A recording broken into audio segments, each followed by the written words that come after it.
Powered by the Montana Television Network. This is the 5:30 News on Q2, Montana's news leader. Good evening and thanks for joining us tonight. I'm Jay Cohn. And I'm Jeanelle Slade. Another election mailer and another mistake. Now, this latest mailer sent out by the Republican National Committee to potential voters, but it contains incorrect information that could keep your vote from counting. Q2's Samantha Sullivan is standing by with more on the confusing mailer and what you need to know about it. Sammy. Well, Jay and Jeanelle, this mailer was sent out to voters by the Republican National Committee, and it contains instructions for getting your absentee ballot. But the last step at the very bottom tells voters that they have as long to get their ballots as they'll have their ballots as long as they're postmarked by November 5th and received within 10 days of the election day, which will be counted, which is not the case. Here in Montana, ballots must be received by no later than 8 p.m. on Election Day, which is Tuesday, November 6th. That means if you don't think your ballot will get there in time in the mail, you will need to drop it off at your county election office for it to be counted. So far, over 23,000 absentee ballots have been returned here in Yellowstone County. Just over 110,000 ballots have been returned statewide. There is still time to register to vote. If you haven't already, you can register in person at your local elections office up until Election Day. Jay and Jeanelle. All right, thanks, Sammy. Well, there's a new poll out today shedding more light on which way Montana voters may be leaning on the important decisions they'll face in November. The results of the 31st edition of the Montana poll conducted by MSUB were just released late this afternoon. 471 likely voters were surveyed from across the state to get these results. Q2's Russ Riesinger joins us now to break down the numbers and what they show. Russ. Plus or minus 4.5%. So let's take a look at the numbers, starting with the Senate race right now.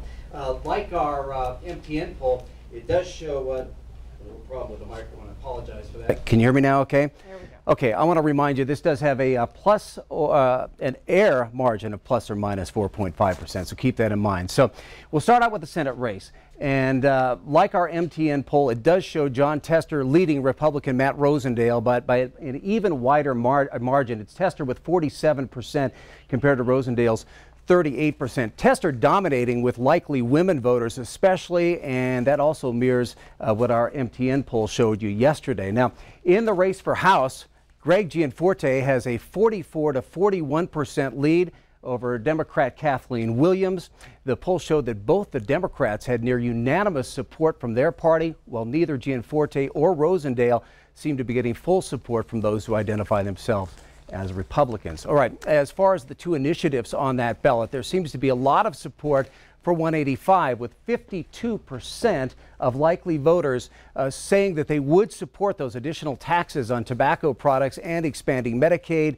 Well, 39% oppose that. And on 186, now this would put a ban on new hard rock mines, 50% support that, 30% oppose that, but 20% right now are still undecided or don't know. So what's the biggest surprise? Here's what Dr. Jason Adkins had to say. The biggest surprise is that the Tester-Rosendale split. You know, the 9-point lead. Most polls show it as, you know, much closer. We saw Montana State Bozeman show, I believe, a 3-point lead yesterday. But as you can see, if you look at undecided voters, most of those appear to be swinging towards Trump, which I think would lead them to vote for Rosendale. Okay, so this is just a very quick overview. If you want to take a closer look at this poll and what it shows, I'll be posting the entire report very shortly on our website, ktvq.com. Jay and Jeanelle. All right, thanks so much, Russ. Now, tonight on our statewide MTN News at 9 o'clock, we will unveil the results of the MTN MSU poll on Montana's U.S. House race. So tune in at 9 tonight on the CW and see how today's Montana poll results compare with our mail-in survey. That MTN MSU poll with more than 2,000 registered Montana voters. A heads up tonight for residents living in the Happy Homes apartment complex on the Billings West End. Police are investigating after a resident reported a staff maintenance worker used a master key to unlock her apartment door and steal prescription drugs. Billings police tell Q2 a burglary was reported on October 16th at the complex near King and Shiloh. But because the investigation is active, police are not confirming that the suspect is a Happy Homes employee. The resident who lives at the apartment tells Q2 surveillance video captured that employee unlocking the door, entering the apartment, and then taking the medication. Now she wants other residents to be aware and check their prescription drugs. Happy Homes declined to comment. Elsewhere tonight, one person killed in a single vehicle crash. It happened in Park County early this morning. The Park County coroner says 22-year-old Connor Munir died in that crash, which happened just before 2 a.m. just north of Wilsall on Flathead Creek Road and Highway 86. The Highway Patrol says Munir failed to navigate a left-hand curve, lost control, and was thrown from the vehicle. He was flown to a Bozeman hospital where he was pronounced dead. We're told he was not wearing a seatbelt at the time of this crash early this morning. A passenger in the car suffered only minor injuries. Divers, search and rescue teams, and a man-tracking team from Wyoming are just some of the resources being used on the ongoing search for a Canadian man who mysteriously went missing in the area of Pryor Road.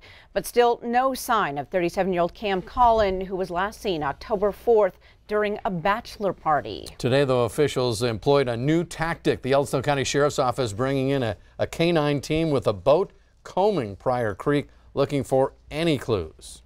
I'm glad to come up and help them. This is my second time up here, and this is where my skills are. I do a lot of water. At this point, the search is still taking place at that property on the Pryor Road where Collin was last seen. Now, we learned today from Cam's sister Julia that he attended Montana Tech in Butte and was in Billings for a wedding of a good friend. He had been in town for several days, or Julia had been in town for several days, walking the area, hanging posters, and giving information to police. She says she's trying to stay strong and keep hope alive. And I'm just trying to keep this in everybody's minds and keep people thinking about Cam and keeping an eye out for him. I'm confident that he's out there and that we will find him, and I'm hoping that America will help me do that. The Collin family is offering a $5,000 reward for information about Cam's whereabouts. Still to come on tonight's 5:30 News, new information today on the use of medical marijuana in Montana as the state releases new numbers of patients and providers. And later in sports, it's Tuesday. That means it's time to check out our Athlete of the Week segment. We'll pass along who's in the spotlight tonight. You're watching MTN News with Jay Cohn and Jeanelle Slade. Storm Tracker weather with Bob McGuire. And sports with Scott Green.